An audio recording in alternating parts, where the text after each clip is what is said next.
On hand to receive the union members are Governor Mohammed Jibrila, who promised to pay all outstanding salaries and allowances of the teachers. The following week, it's the turn of the union members from Benue, Kwara and Ogun states.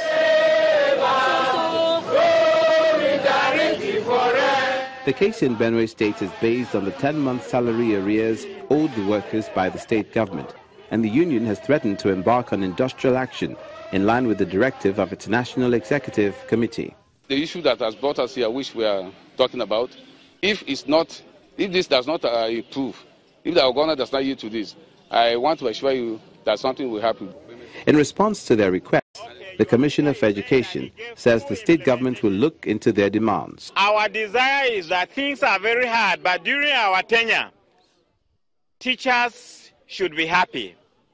We have just found this and we have discussed with His Excellency, and because he has the good of teachers at hand, he said that we should come and address you, and we should tell you that this is just coming to us, and we will study it very quickly, and then we will come back to you.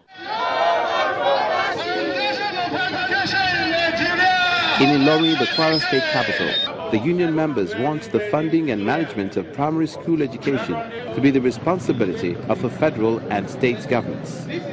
With this renewed agitation for local government autonomy again, we have seen the danger that is inherent in it, particularly primary education, where you and I belongs, where the downtrodden belongs. And we feel that there is need for us, and as a trade union, to come out to show our position, to let the whole world know that primary education will be at the verge of collapse again under local government authorities.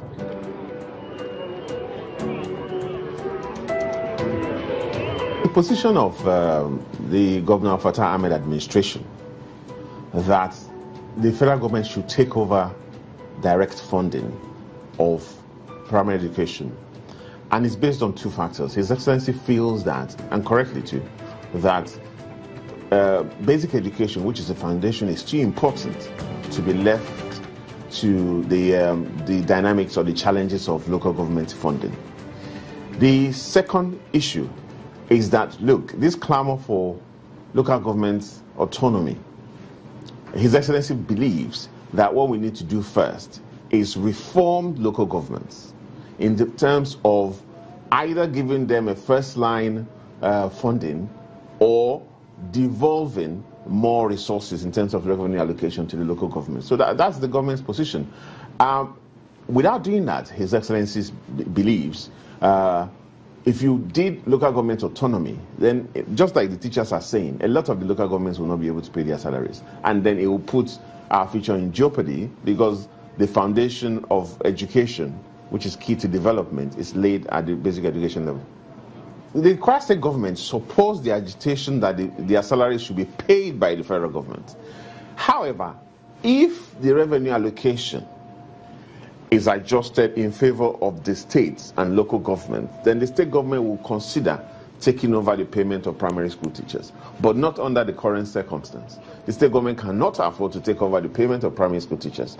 However, if the allocation, the federal allocation system, for example, is adjusted in such a way that the state government gets much more than it's getting now, like other states, then the Kwara State government will be happy to take it over.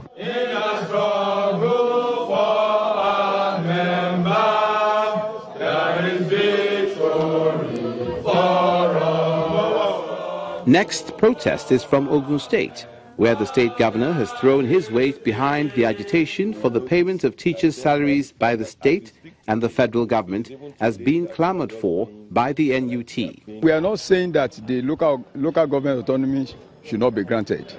That's not the essence of our protest. But we are saying we want to express our concern that if eventually this is granted, what effect will it have on the management of primary school? We are being haunted by what happened in the year 1990, 1993 up to 1994. For me as a person and for us as a government, we know the importance of our teachers. Indeed, I'm happy you just mentioned this now. And I can say this openly here, the last money that was sent to us was not even enough to pay our primary school teacher, the one they sent through local government. But my attitude is this: our teachers is just like the same thing that we say. Everybody is affected. Everybody will have either the child or the ward or somebody that he looks after in school. So once they are in school, I think it is one step in reducing our problem. And that is why monthly you will notice that despite the fact that as we speak today, it is even today that we are just paying, they are paying the local government staffs. But the teachers, immediately on when they were first paid, we have to augment and make sure that teachers are paid first.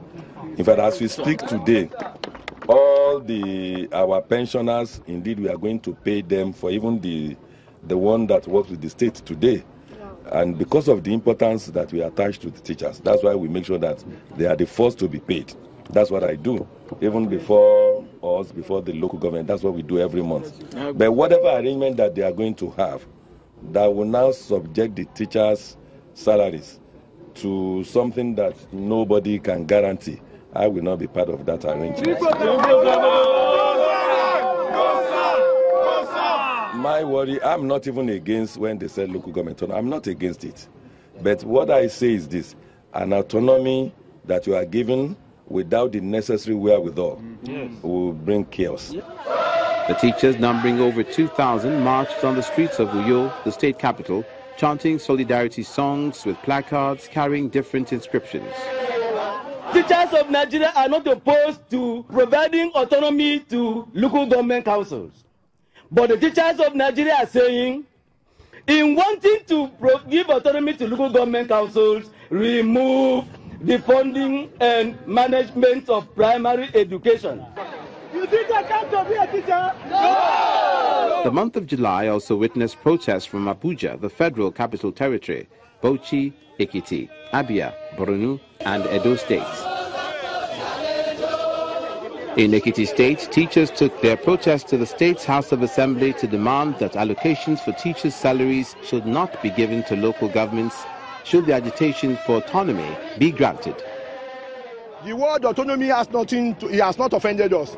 We are not quarreling with that slogan. What we are quarreling with is autonomy matched with the funding of primary school. That is what we are going to resist. That is what we say is not good for our members. That is what we say it should be stopped. That is what we say it should not come to be. That is what we are coming to the whole world to tell the whole world that enough of this and it should stop at that area. If autonomy will be given, let the funding of primary school be taken up by the state or federal government. It's very simple.